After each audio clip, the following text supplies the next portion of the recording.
There's so much power behind pickleball word and game that it is. I mean, it is a unifier. It's a means of health and fitness for people. It's a means of networking and socializing and building community with others. You're creating relationships. You're creating friendships that are going to be lifelong, right? A guy that moved from a completely different state, reached out to me personally and was like, hey, I didn't know anybody coming into this city. I plugged into Honcho Pickleball on a whim, and now I've met 10 of my best friends that I text all the time, I hang out with all the time, and I otherwise wouldn't have had that had I not gotten plugged into Honcho Pickleball. Those are success stories. That is like the true deep meaning value that allows me to really push harder.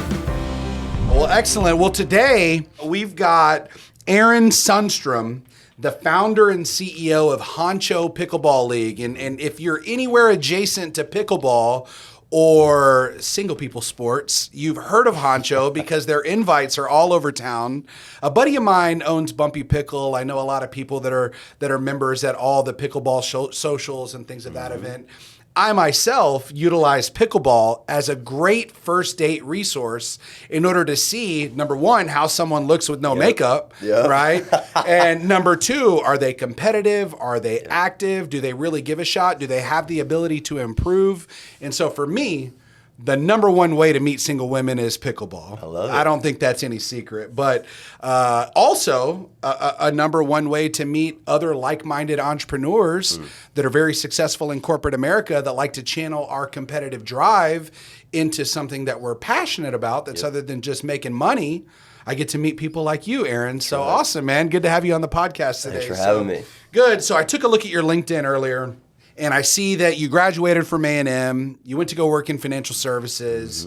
Then you went and were a successful entrepreneur and shareholder, and you'd mentioned that you recently exited that business and sold. I don't want to ask how many zeros, but I see I see your lifestyle on Instagram. But, with that being said, about a year ago, you left corporate America and started Honcho Pickleball League. And so what inspired you to leave a stable corporate career in order to pursue pickleball full-time? Yeah, great question. And honestly, you sound a lot like my wife right now. She has been drilling me with that question, especially when we first made the transition. But obviously, she's seen just so much wind in our sails and so much excitement and energy around Honcho Pickleball League that now that question has tapered off. But to your point, what prompted me to leave? I looked at the pickleball space and first off, thought it was a wonderful sport. It was high demand, very inclusive environment, low barrier to entry, and so loved what it had to offer from a community standpoint, from a networking standpoint, from a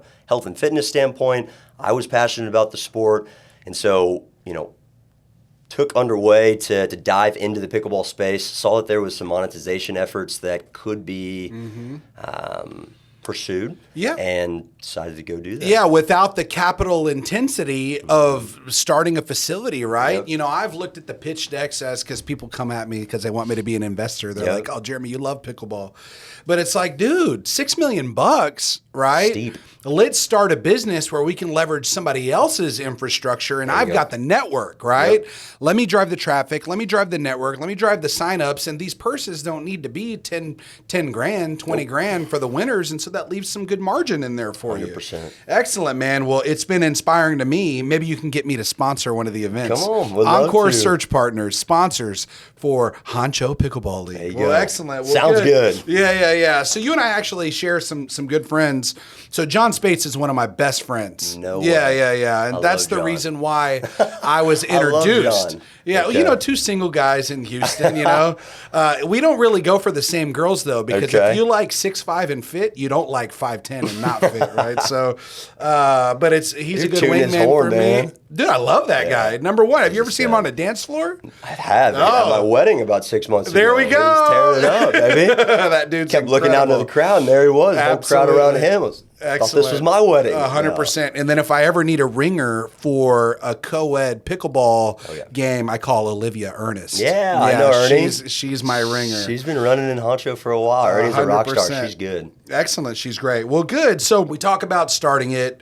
Your wife obviously had all this capital coming in before you even started it. Obviously, you infused a nice chunk of change from the exit of the business. And so that gave her the security of going, all right, honey, I trust you. Right. But I do want to ask you, what was been like the scariest moment whenever you first decided that you wanted to take the leap of faith? Yeah. Maybe even to starting your own business back in the day, or Honcho Pickleball League. What's the scariest moment? Just the unknown. I mean, you are pursuing something that has no guarantees. It has no, finish line or a check that, will hit your bank account every 2 weeks. I know that sounds like such a cliche and cheesy answer, but there is some weight behind that, and that not being a part of your reality for the foreseeable future, whether that is 6 months or 5 years, right? That does cause a little bit of stress, anxiety, and burden. So I'd say that's a big piece. And being comfortable to take that leap, it's not for the weak at heart by any means. You've got to really be ready to put your head down and compete. Early mornings, long nights, weekends that you're making sacrifices on. But if you're passionate enough and you're eager enough and you're competitive enough, you've got a good head on your shoulders. It's something that can be accomplished. It's something that you can do. You just got to be ready for the ups and the downs. Absolutely. And you say that word passion. And so, kind of what I'm hearing is yeah, it's a lot of effort to cold reach out to these people that are running facilities, right? But if it's something that you're passionate about, which in this specific case, pickleball, you're creating relationships, you're creating friendships that are going to be lifelong, right? This is a sport that is not like, football, where you probably only have about 6 years where you can play. Right. I've gone against Gretchen at Lifetime Greenway at 83 years old, and she's fucking smoking my ass, She works dude. you on the court, doesn't and she? so this is going to be a league where you can monetize the brand loyalty for years, even exponentially more than like a volleyball league. There's no seniors volleyball circuit. Right? And so, dude, I fucking love it. And if there's any way that I can get involved, please let me know. that. So, well, good. So what does a quick experience share? So I started my first business whenever I was 25 years old. I was engaged to an individual that is a petroleum engineer who's now a senior manager of global operations at BP, right? Wow. Killer, super career motivated. And she had a 6-figure salary that allowed me to have that stability to where I could take the risk. Give me some insight into what your wife does. She is a child life specialist, and so it's a great question, by the way. I love that question. And I love to brag on her, by the way. Let's hear it. She's an absolute rock star. She's a child life specialist. She just finished her master's degree a year and a half ago in child and family studies. And so she's basically working in a hospital environment, Texas Children's, normalizing the experience for kiddos that are going through treatments and surgeries and long operations that need the support, need the guidance, need the direction, need the energy, especially them and their family members. Some of those operations, they're a lot to digest, and the greater hospital and doctor market, they're moving quick. They're very direct, and they tend to lay things down about somebody's health pretty blunt. And so to have somebody there to, again, just help frame their mentality, get them in good spirits, and to help prepare and then transition out of the hospital, it's huge. So while we've got occupational therapists, physical therapists, she's kind of like almost that therapist that helps them mentally assimilate back into life after some type of a experience or trauma or disability. Man, 100%. That's amazing. So it's so funny. I was on the Fox 26 channel. They have a show called The Nightcap, right? And sometimes it gets a little ratchet. It comes on at 11:30. It's hosted by Carolina Sanchez. But we're talking about like the different qualities between like somebody you would view as a wife candidate versus somebody you would view as a hookup, right? Yeah. And as an attractive man who's athletic, who's very successful, well-educated, confident, well-spoken, I would imagine you had a lot of options in your early age, right? And so maybe it was like those maternal qualities, the ability to connect with children, right? The ability to put somebody else's needs before your own of what drew you to your wife, right? She was highly educated, and she wasn't just chasing that dollar, or more importantly, she wasn't chasing the fucking likes on Instagram. So true. Right? Yep. Well, excellent. She She's a loving gal. She's very joyful, very optimistic. She's contagious to be around, and so I love it. I outkick my coverage. Not only that, she's beautiful. Awesome. Does she have an older sister? She does Let's go. Okay. Not single though, but hey, you know what? If they're single, you got to compete with 20 dudes. If they're married, you just got to compete with one. Fair enough. I will not endorse that. I do love my brother-in-law, but they've got some friends. They've got some single friends. That was a joke. All right. Hopefully you felt the comment behind it. Well, good. So I do want to ask you, so how did your corporate experience influence your approach to running the Pickleball League? Because obviously this is a for-profit organization. Absolutely. No, it's a great question. In today's world, I mean, we're preparing for our fall round of seasons, and we're going to be in 39 different markets across 19 different states hosting amateur pickleball leagues. To take a step back, 10 months ago, this was a backyard league that was run on a Google sheet. And now, we've spun up, caught a lot of wind in our sails, caught attention of some major brands, caught some great sponsorship opportunities, and have just continued to stretch the brand. And so as it relates to what you asked, it's been no walk in the park by any means. And, to be able to continue to grow, continue to scale, and lean into the brand that we're pushing is something that we're really passionate about. Man, that's exciting. As you're talking about it, right, I'm hearing the growth going from backyard league, run on an Excel spreadsheet, to now 39 different markets. Yep. And then you mentioned sponsorship, and I'm thinking, man, I have to get involved. Encore Search Partners needs to be a sponsor for Honcho Pickleball League. I love it. But then I remember a few months ago when I had Paul Kim, Ferrari salesman, sitting in my seat. He got me so excited. I went and bought a new Ferrari for $350,000. My goodness. Obviously, you're ready to move, man. He must have hooked you. Oh, bro, you guys are good closers, man. Well, I'll good. tell you, my retail rate is not $350,000 to participate in the league. It's a little bit cheaper. Well, good. Well, excellent. Well, I will ask you, so, was there a moment that you ever just felt like giving up? And maybe it's not Honcho Pickleball League because it's so new and you've experienced this like rocket trajectory of success. But let's talk about New Vision, or let's talk about one of those types of businesses. Yeah.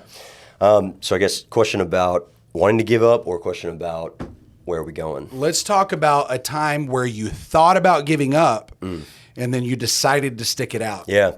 I can give you, the most recent. Honcho Pickleball, when we first launched it, 10 months ago, backyard league, the decision to go through our phase 1 expansion, stretch the brand into new cities, it was tough. It was a lot of, cold calling, a lot of getting in contact with a lot of these different venues. You had to layer in all the necessary marketing and advertising strategies to make people aware of the brand. And then get people interested to participate in the league, right? And, there was sweat-filled mornings where I'd wake up, sheets were just drenched, 4 a.m., and, you start to question, what It wasn't the bladder. He did have it checked. It was sweat as it gets, man. And so, there's just, of course, questions that seep through, and, negativity that, continues to knock on the door. And so it's tough to manage, but if you're mentally strong enough and you can reframe your mentality early in the morning and then look to tackle the day, it's definitely overcomable. Yeah, that's a great point, because you talk about negativity, and I will say from experience, your biggest foe is your own self-doubt, right? For sure. And so it's mental important. warfare, man. It is truly mental warfare. Yeah, it's important to undersound mind through resources like having a mentor or a coach, develop a plan, and developing a strategy to execute that plan, because then you put, 3-month, 9-month, 18-month, 5-year visions. And so you realize that, if you're only 6 days into it, but you feel like you're failing, you know that it's more of a marathon, not just a sprint. So well said. It's been exciting. So I will ask you, what was the turning point whenever you realized that the business actually was going to become a success? Yeah, I appreciate that question. We had just closed out our phase 2 expansion that brought us to 9 cities. And at that point, we'd created enough buzz, enough excitement, enough energy around Honcho Pickleball, our league service offering. Massive gap in the market, wasn't being done well on a local level, let alone city, state, nationwide. And so really just saw that the opportunity was far greater and said this was it, and wanted to lean in and compete a little bit harder, bring on the necessary team members to help us continue to grow and scale. And so that was definitely, the turning point in my mind, that this was no longer, a passion or a hobby. This Yep. was something that could really be pursued. Well, excellent. So you're talking phase 2 expansion. Are we talking about a capital infusion? What are we talking about? Do we have equity partners? We do. So we went through an initial round of funding. That was back in the early onset days. In today's world, we just opened up our second round of funding about a month and a half ago, just to help us continue to move quicker, faster, stronger, and really monopolize the opportunity. But when I say the words phases, those refer to the expansionary efforts of us taking the Honcho brand and planting new flags in new cities across the nation. Orlando, Phoenix, Miami. Okay. Correct. And then capturing market share in those specific cities, establishing a presence, and then creating repeat seasons, season over season over season in those markets. Now, what resources are you using in order to get the word out? Are you doing influencer marketing? Are you doing paid search? Are you just going to the local pickleball unit operators and having them deploy it to their network? Great question. I'd say a litany of answers. I don't even know how to spell litany. Neither do I. You know what? When I type it in on the computer, it always Plethora, litany. The red line always shows up. So we honestly, brand awareness and exposure, it is a tough game. And honestly, it is something that we're continuing to improve and continue to refine. It is all about social media activation, obviously a necessary marketing and advertising budget that you deploy. It's about leveraging, the presence in those specific markets through referral programs, ambassador programs, and then once you've established a presence in that market, layering in the necessary retention strategies. We do, ask that our venues provide awareness and exposure that we've partnered with their venue in that greater market to bring the Honcho brand there, to just give people that are normals or regulars at that specific venue knowledge that Honcho's in your backyard. Absolutely. And then obviously we tap our sponsors and our strategic partners they've got massive databases. To give awareness around us coming to the that's exciting. Well, if there's any way that I can get involved, I'll say it again. I would love to be an ambassador. I'll take you up on it. Partner. So I will ask you, so you've done a lot, right? Just doing the dates, looks like you're in your late 20s, is that right? Nailed it. Nailed it, right? So you've experienced a tremendous amount of success. You've probably already lived 3 different careers, right? And so I do want to ask you, how do you define success in your personal and professional life? That's such a good question. And it's a question that I was honestly talking about with a few of my buddies, Fireside, the other day. And I think the thing... Fireside in 98-degree heat? Oh, yeah, man. late night, having a beer, too, hanging by the fire at a ranch. There you go.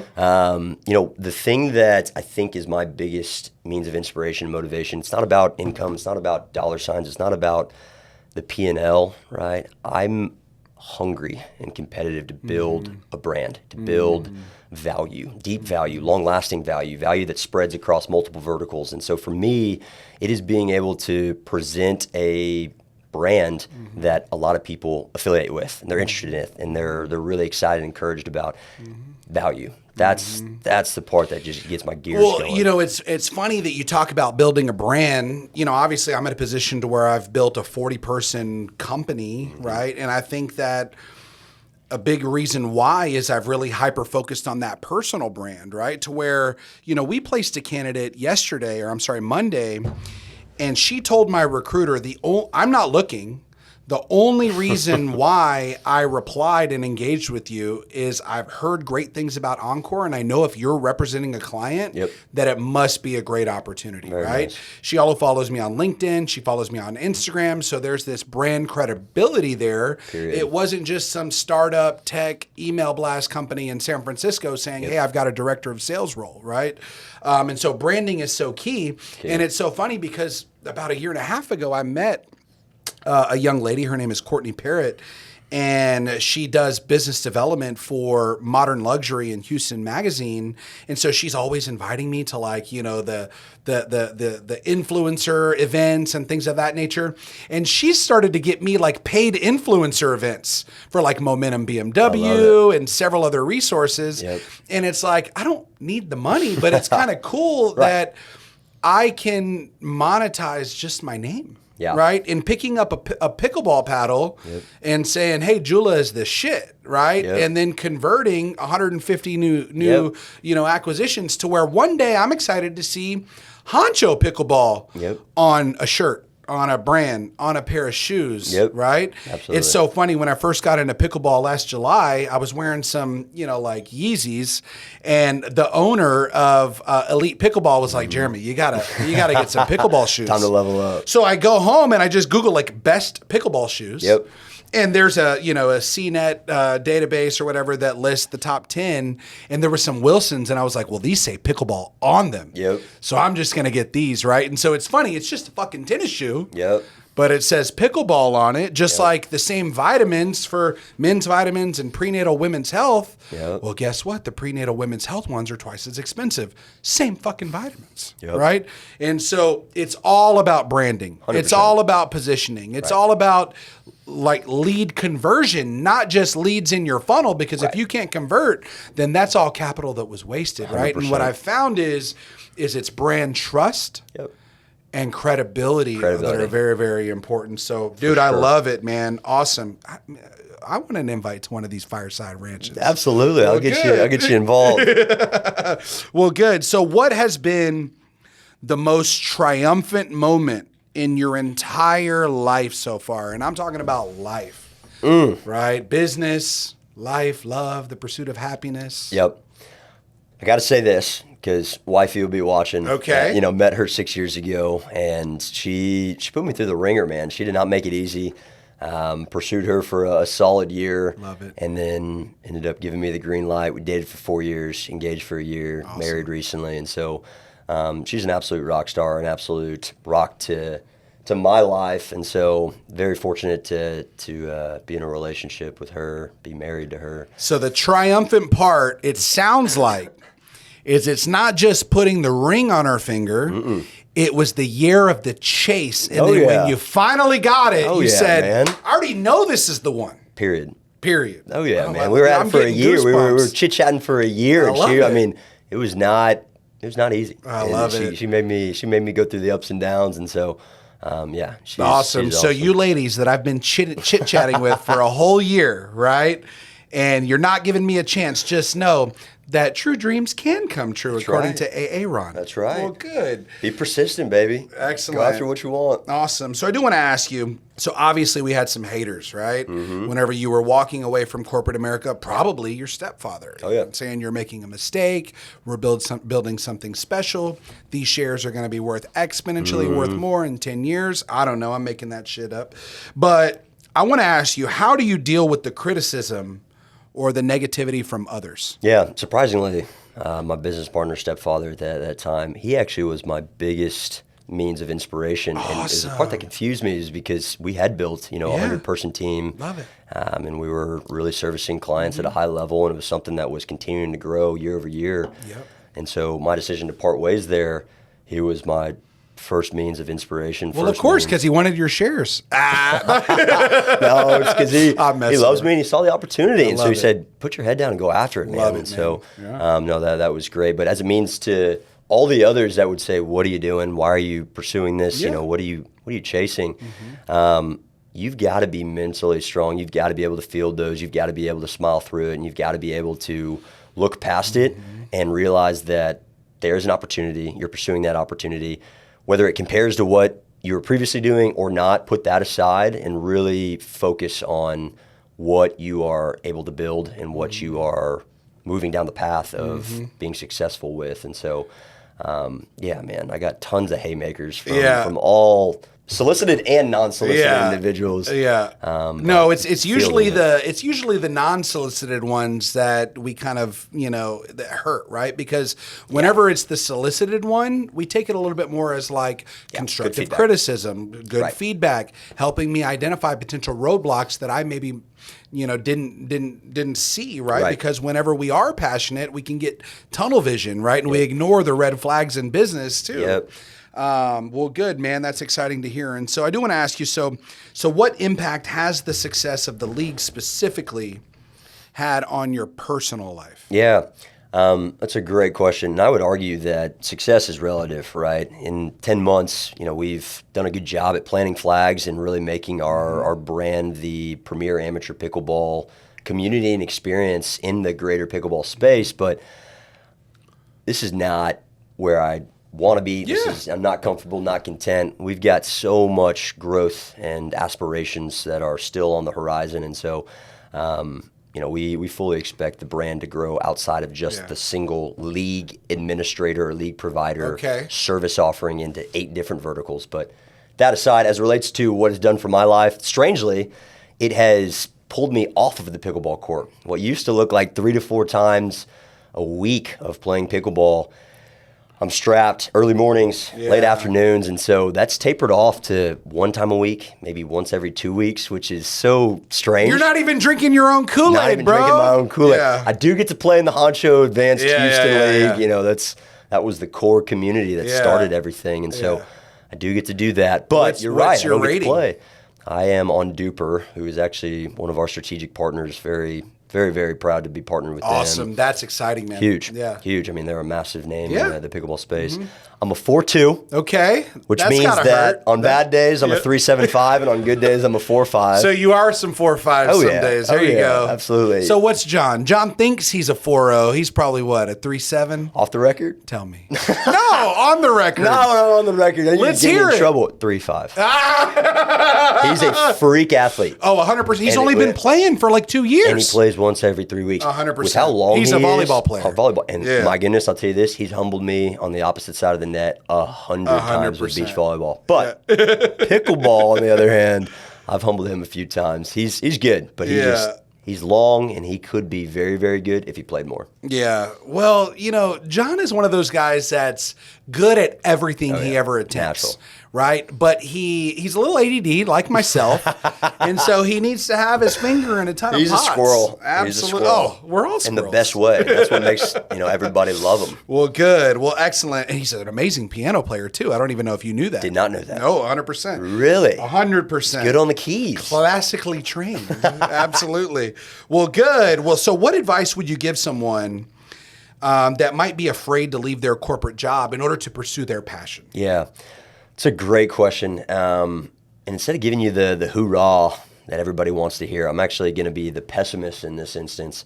I would tell you that you've got to be mentally strong well beyond what you think is mentally strong. It is a beating. In those first 6 to 12 months, it is no walk in the park. And you've got to be ready to catch haymakers every day. You've got to be ready to make a ton of sacrifices, wake up early, stay up late, and do a lot of the day-to-day tasks before you can really start to do the month-to-month, quarter-to-quarter, year-to-year, projects and tasks. And so be prepared for, countless sweat-filled bed mornings, right? Be prepared for stress, anxiety, and for burdens. And if you're not that individual that, is willing to put your head down, is willing to compete, is willing to forego comfortability and contentness and a paycheck that comes in every single 2 weeks, then this ain't for you. And I don't mean that in an arrogant or non-humble way. I mean that in just a very direct way. I almost want to encourage people to really check themselves at the door and ask, do they have the gravitas to pursue that? So that's my best answer. Yeah, no, and I'll tell you, whenever you bring on staff, it's completely different as well, right? If you're a solo entrepreneur, obviously you're going to create freedom, flexibility, a little bit more autonomy. You can now be a little bit more creative. So think about people that are like CPAs, lawyers, realtors, things of that nature. A little bit easier to take that leap of faith. So true. In order for you to make Honcho work, you have to rely on fucking people, right? Delegate. And whenever you have that variable, because guess what? My iPhone is predictable. I could turn it on, I could turn it off, I know. People are very unpredictable. So well said. So you have to be prepared not only to be a leader and inspirer of people, but be prepared to have tough conversations, right? In order to establish boundaries, create expectations, but more importantly, not be afraid to hold those people accountable to what they said they were going to do. 100%. That's been the biggest challenge in being a leader is growing fucking balls. Right. 100%. That's well said. Well, good. Well, awesome. So I do want to ask you, so can you describe a time whenever you seemed like everything was just going wrong, man? Like it was just going wrong. The rainstorm. Tell me what's going on. You're just getting hammered. Yeah, you can't win a day. The days turn into weeks. It's dark outside and gloomy. Yeah. Been through many seasons like that, and they're tough. And to be able to quite literally reframe your mentality every single morning, whatever that looks like, whether that's working out, whether that's prayer, whether that's diving into 15-second inspirational clips. Again, as cheesy as that sounds, you do what you got to do to get your mental right. Because if your mental isn't right, you're done for the day. You've completely removed yourself from the opportunity to be successful in that day. And so, been through lots of those storms, we'll call them. And you've got to be resilient. You've got to be optimistic. You've got to see the silver lining. You got to really tap back into, why are you doing this? What are you pursuing? What's on the horizon that then can make some of those bad encounters a little bit more digestible to help you fight a little bit further to get to that success. So what did you specifically do? Let's give like a piece of advice or insight. So I use this, I did this. Give a little nugget. Yeah. So morning times. I'm a fitness guy. Okay. Early bird, 4:15. Yeah. Oh shoot. I appreciate that. I'm messing up. So 4:15 alarm clock. It's an opportunity for me to beat the greater population. I'm getting out in front of everybody. Being comfortable with turning your alarm clock back. I would encourage everybody to really, really make a habit of that, and don't try it 3 times and then hang it up, right? Commit to 3 weeks, establish that habit, start to become familiar with the habit, and then make it a full routine. And so starting your mornings early, 1. 2, some alone time, right? Being able to pray, to meditate, whatever that looks like for you, to really collect your thoughts, get organized, and be able to, in my instance, cast some burdens and anxieties and stress onto somebody that can handle those things. That's not me. That's the big man. And so that's another big piece. And then lastly, as cheesy as it sounds, man, I mean, I have found so much mental strength in finding 15, 20, 25 recent inspirational 20 to 25 second clips, whether that's Goggins, whether that's, Connor, or whether that's anybody that you can imagine in the greater sporting world, to really just let them hammer you home. Absolutely. Right? Get your mind right. That's a big resource that I use. I mean, you look at my feed on Instagram and it's all, maybe there's a few toxic masculinity influencers in there too, but they're forcing me to get off my fucking ass, right? I remember whenever you go back to 2020, 2021, I weighed 280 pounds, but I was making millions, right? I thought, oh man, I'm the hottest fucking commodity in the city of Houston, right? Because I'm intelligent, I'm actually successful. And then, I watched a video by somebody who I'm not going to name because he's the most polarizing person in the entire social media game. But he says, just because you're a 10 out of 10 in finances, you're not fucking shit, dude. He goes, you got to be a good father. Yep. You've got to be a good dating partner. You've got to be a good leader. You've got to be mentally tough, physically tough. You've got to be savage. You've got to be every single thing. Yep. That money is not just enough. Period. Right? And so I've really been hyper focused on leveling up in all these areas where maybe I was like a 2 out of 10, right? And I use it as a crutch to say, oh, well, I'm successful. So maybe she'll overcome the fact that I'm overweight.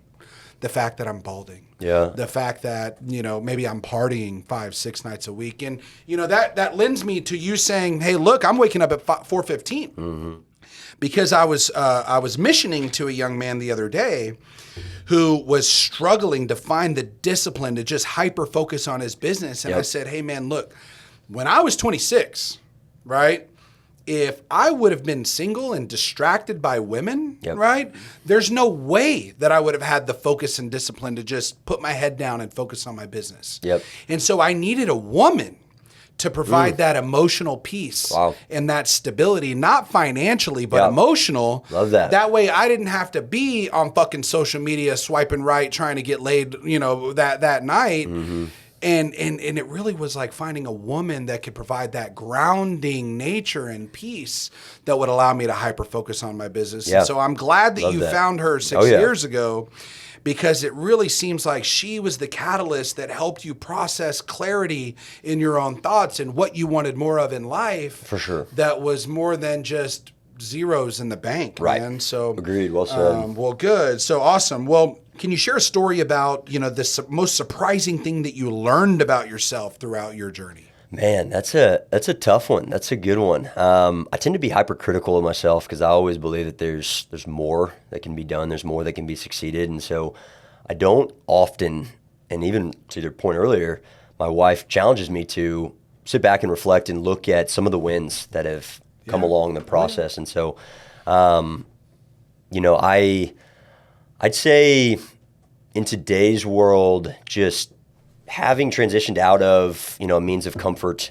with a 5-year, you know, business that was focused on IT and business solutions consulting into a greenfield space that is pickleball, pursuing, you know, what most people think of as a hobby, and then looking to monetize upon it and provide the undertone of the business, which I would argue is community and relationships. It's a big success in itself. Two of the best stories I've heard as it relates to what we've built in Honcho Pickleball. One, there is a couple in the Dallas area that in the first season that we stretched to Dallas, they met on week 1 of Honcho League Night, exchanged numbers.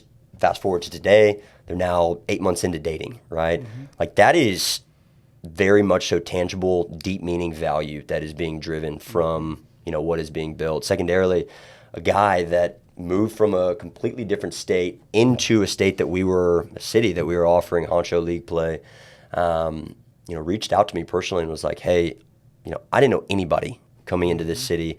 I didn't have any connections. I didn't have any ties. I plugged into Honcho Pickleball on a whim, and now I've met 10 of my best friends that I text all the time. I play, you know, with all the time. Yep. I hang out with all the time, and I otherwise wouldn't have had that had I not gotten plugged into Honcho Pickleball. Those are success stories. That is like the true deep meaning value that allows me to really push harder. You know, and I'll be honest, I'll give you a story from my own personal experience. So, last year, for the first half of the year, I was in a serious committed dating relationship with someone who I thought I was going to marry. Mm-hmm. And when that ended in July of 2023, I was devastated, dude. Like, I didn't want to open up any dating apps. I didn't want to slide into any DMs. Yeah. Truth be told, the person who I really leaned on was John Spates. Really? Okay? So y'all are that close. And I had become friends with John because we were at a wedding together in Cabo that April, May. Mm-hmm. And he was just somebody who I respected and admired. He was the life of the party. Yep. He was a great dancer. He was never met a stranger, right? Yep. And he's the one that introduced me to pickleball. Okay. And John's a little fucking cheap. And so he's not going to go drop $30 an hour, $40 an hour to go play at PKL or anything like that. He lives at the parks, man. So we went to a park. He pulled out his little modular net. Yep. And we played. We played at Frank Black Middle School. We played here. And I'll tell you, man, hilarious. I dropped another 40 pounds. Because my ass wasn't at Steak 48. Yep. My ass wasn't on dating apps. Come on, man. It was on the motherfucking pickleball court, right? Health and fitness, and I did baby. An Instagram post, and it was from running the streets to running the courts. Come on, baby. The life's journey of Jeremy Jensen, right? And it completely changed my mindset, dude. That's awesome. And I met some amazing people who are now my very best friends, he included. Yep. It introduced me to a life of physical activity. Last night I just went to Memorial Park, right? Had a nice little date. It was awesome. Yep. And when you have that focus and discipline that you're putting into your physical fitness, it makes you think twice before you reach for that donut the next morning or the kolaches that the people are bringing here to the office, right? Shoot. And so it's been transformative in my life, socially, right? Healthily. Yep. I don't even know if that's a word. Well, hey, we'll use it. Mentally, I'm sure, too. Right? And now I will say that it is the absolute cornerstone of my life, pickleball. Really? I did not know you were that invested. And so a buddy of mine, multi-millionaire, very successful entrepreneur, recently went through a breakup. Okay. We were at Mastro's last Monday night, guys' night, 7 dudes, credit card roulette. I lost, or I won. I don't know how you would take it, but the Amex took it as an L. That's right. That's a big L. L. With that being said, he slided into my DMs because he's like, Jeremy, look at this, bro. Let's go to Saint Tropez. Let's go to Ibiza. Let's go here. Look at these models. And I said, I'm not going to say his name. He owns a very large commercial or residential furniture store here in Houston. I said, no, bro, I want to take you to play pickleball. Come on. I want to take you to play pickleball. That's powerful, man. Because sometimes in order to process your own emotions, number one, we need to give ourselves time to heal. Yep. The last thing we need to do is be trying to smash some girl that we took to Mastro's to dinner, right? Because even if you are able to conquest that, it makes you feel cheap. It makes you feel used. It doesn't elicit the right emotions that you need in order to come back from a breakup. But when you're with your bros, you're high-fiving, you're chasing that, you know, you surprise yourself on the court even. You turn from a 2-0 to a 2-5. I'll tell you, it's the most exciting, liberating experience that you'll ever go through in life. It's a lot harder to go from a 3-5 to a 4-0. There you go. But the point that I'm making is I'm trying to bring him to the pickleball court because it was instrumental in my life. So it's unique, man. I mean, there's so much power behind just the you know, surface level pickleball word and game that it is. I mean, it is a unifier. It's very much so a means of competition. It's a means of escape for people. It's a means of health and fitness for people. It's a means of networking and socializing and building community with others. It's something that's so unique, low barrier to entry. Anybody can play. And so I don't think we'll ever see another sport in our lifetime for sure, probably the next 100, 200 years that comes on with this much demand, with this much value. And value can look 100 different ways. I mean, we just talked about all the different ways that pickleball adds value to the greater population. Yeah, so absolutely. I'm with you, man. One of my buddies was the #1 ranked individual. I don't know if you know Paco Riverol. You know him? Francisco Riverol. He was #1 ranked in the world in paddle in 2021. And I'll tell you, he's trying to get me out on the paddle court, and I'm like, my knees are going to be destroyed if I crazy take that, sport, right? So it's intense. Way more fun to watch than pickleball, you know, but definitely not as much fun to play. And so I want to ask you, so what role did mentors or supporters play in your success? Let's call somebody out. Yeah, that's great. It's a great question. There is an individual who has been a serial entrepreneur that, I mean, has been there, done that, has, I mean, truly risen to the ranks on multiple different industries, multiple different businesses, and just being able to use him as a wealth of knowledge, experience, and wisdom, to be able to call on him, to be able to ask him questions and get thoughts and considerations, it's invaluable, right? I mean, let's call him out. Name a name. Name his business. Respect for him, but, you know, he's a reserved individual, and so I want to be respectful to him. But, I mean, the fact that he's spent so much time, energy, and effort pouring into me, helping me, you know, reach new heights, think about things differently, think about things at a higher level, otherwise that my mind wouldn't have been able to really reach. It's invaluable. It's funny because you're sitting here thinking, oh my gosh, I can't believe that he invested so much of his time and energy, but there's no way that he would have done it if he didn't see your potential. Fair. If he didn't see your gas factor, your fucking give a shit factor, man. And I think that I'm the same way, right? Because once you reach a certain level of success, your most valuable asset is no longer your money, it's your time, right? But if I can be a steward of goodwill in the community and be that knowledge transferred to the younger generation that's going to pick up what I gave them and actually do something with it, that creates an influencer in the community for the rest of their life, right? That's way more valuable than me closing a sale. Agreed. It's, you know, how can I get all these people out there that are sharing my wisdom, right? And more importantly, giving me the credit, right? You know, whenever their friend is looking for a job, whenever their company is looking to hire, who do they think of? Me. Right. This might be a young individual that I coached on dating and relationships even. But I'm getting business. Right. Yeah. So it is self-serving to some extent. And I will say that there's a book called The Second Mountain, and I forget who the author is, but it really sounds like this gentleman that you're referencing is doing it for the right reason. It's in no way self-serving. It's no good. Yeah, it's not quid pro quo. It's nothing. What's in it for me? Exactly. He doesn't need it. And I will tell you that I look forward to the day that I reach that level of enlightenment to where I can write $1 million fucking donation check, and I don't even have my name on it. Yeah. Right. And there's a gentleman that's very close to me that's the boyfriend of one of our former employees that has the resources and does it. And he's in his 60s, but I aspire to be a little bit more like that. Yeah. Because right now I still need my name on the sign. That's fair enough. Sponsored by Encore Search. Yeah, well, good. Fair enough. Well, excellent. Well, what do you do in your life to ensure that you're consistently becoming a better version of yourself? It's a great question. Health and fitness, one. I mean, absolutely pivotal.